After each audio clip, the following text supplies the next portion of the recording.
Kuala Lumpur summit succeeded in producing tangible outcomes. Make tackling plight of nationless Muslims a priority.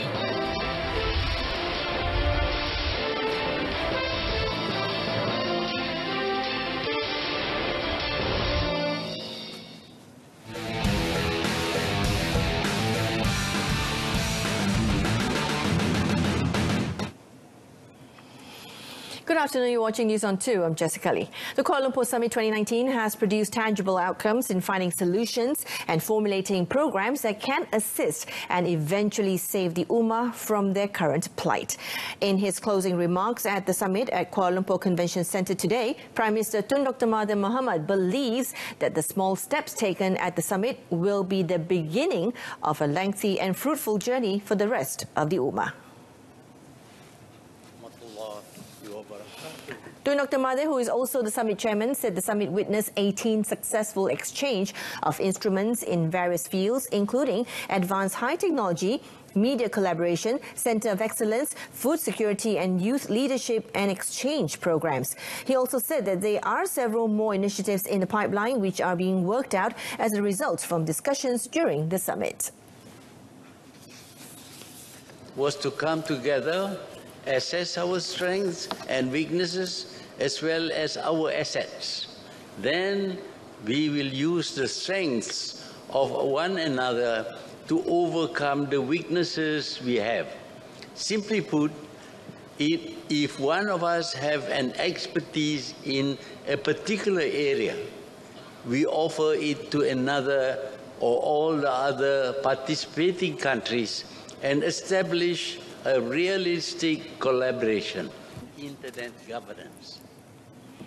Meanwhile, in his royal address when closing the summit, Sultan of Perak, Sultan Nazrin Muizzuddin Shah says as Muslim nations pursue national development agendas, they should also strive to tackle the hardships faced by nationless Muslims the world over. Now, underscoring that this should become a priority, he said Muslim countries must be more involved in the conversation on this matter. But the Muslim world could do much more, particularly as it develops and grows in wealth and power.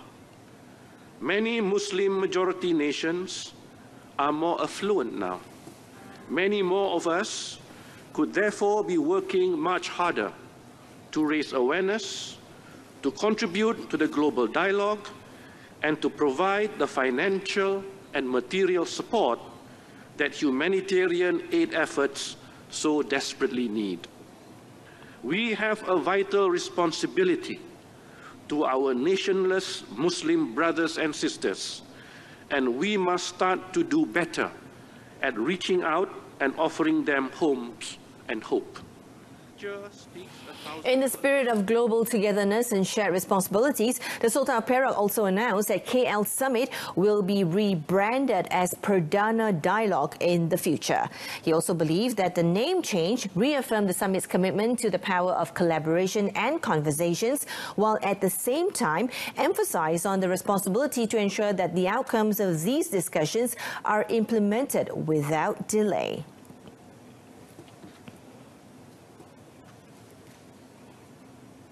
The concrete initiatives stemming from the Kuala Lumpur Summit 2019 are beginning to take shape with a view of addressing the issues of concern to the Muslims with implementable solutions.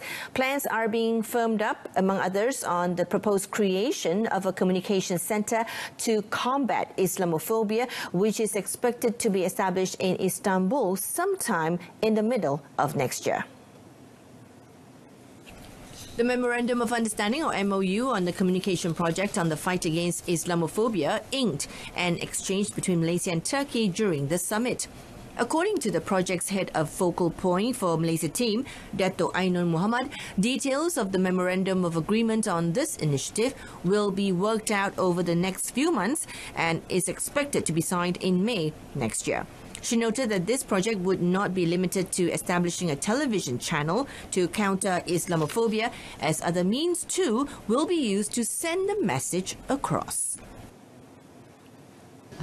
kita tidak patut sahaja bergantung kepada penubuhan satu TV channel berbahasa Inggeris untuk menangani Islamofobia, tetapi dia memerlukan lagi banyak rangkaian. Jadi bila kita bersetuju untuk menubuhkan pusat komunikasi, di situlah nanti kita akan memikirkan apakah yang perlu dibuat untuk menangani Islamofobia. Contohnya penubuhan channel berbahasa Inggeris. She said that other Muslim countries are welcome to join this anti-Islamophobia drive, given that there has not been a dedicated channel to dispel negative perceptions about Islam thus far. Meanwhile, speaking to reporters on the sidelines of the summit yesterday, Tun Dr. Mahathir has cautioned of repercussions if Chinese education group Dong Jiaozhong goes ahead with a planned congress over the teaching of Jawi script in vernacular schools. The Prime Minister said this may result in the Malays organising their own congress to talk about closing down Chinese vernacular schools. Dr. Mahathir also underscored that in this multiracial country, it is important for all sides to be considerate towards other people's sentiments. Now, he also warned about the impact of people going against each other. You do that kind of thing, you get reaction. We are a multiracial country. It is important for us to be considerate about other people's fishing. The other day, they wanted to do something that is very, very Chinese. Well, the Malays respond by being very, very Malay, asking the Chinese schools and all that be closed. If you do this, you can, like in many countries, they all take to the streets, fight each other. We throw this gas, pemedih mata and all that.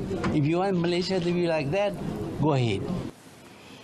Amid objections over the teachings of Jawi script in vernacular schools, the High Court in Georgetown ruled last month that the Jawi script is part of Bahasa Malaysia, the national language, and can be taught in Chinese and Tamil schools.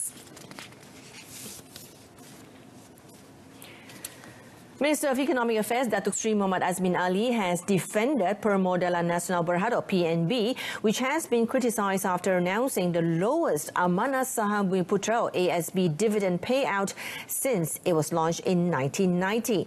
He said PNB had done its best to ensure both depositors and shareholders would get their returns despite the weaker economic climate. Itu salah satu faktor sajalah.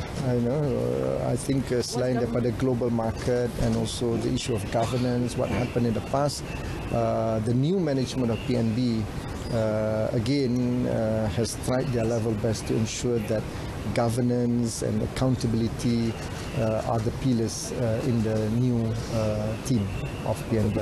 Okay.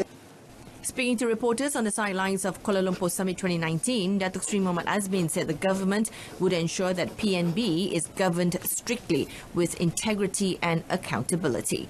On Wednesday, PNB announced a distribution of 5.5 sen per unit for ASB unit holders, comprising 5 sen distribution and a 0.5 sen bonus for the year ending 31st of December 2019.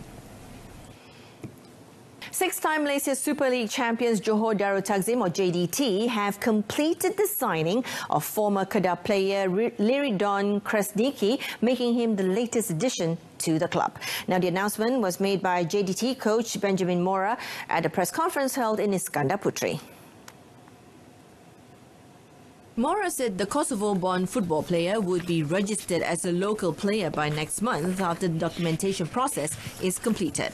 He said Krasniki is an asset to the team as he believes the midfielder would be able to contribute to the success of the team based on his experience. He has been here for a long time. He has a quality as a foreign, and we can use him as a local, so that gives us the advantage. He is a professional.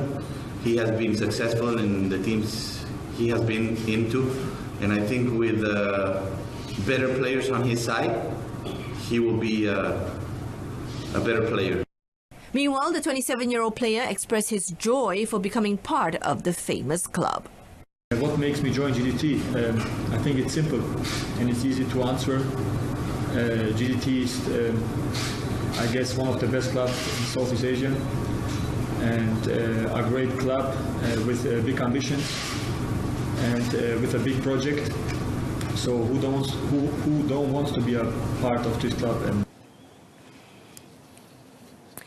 And that's it from us. In our top story, Kuala Lumpur Summit succeeded in producing tangible outcomes. Join us again at 7 p.m. for more updates. Thank you. I'm Jessica Lee. Stay tuned to TV2.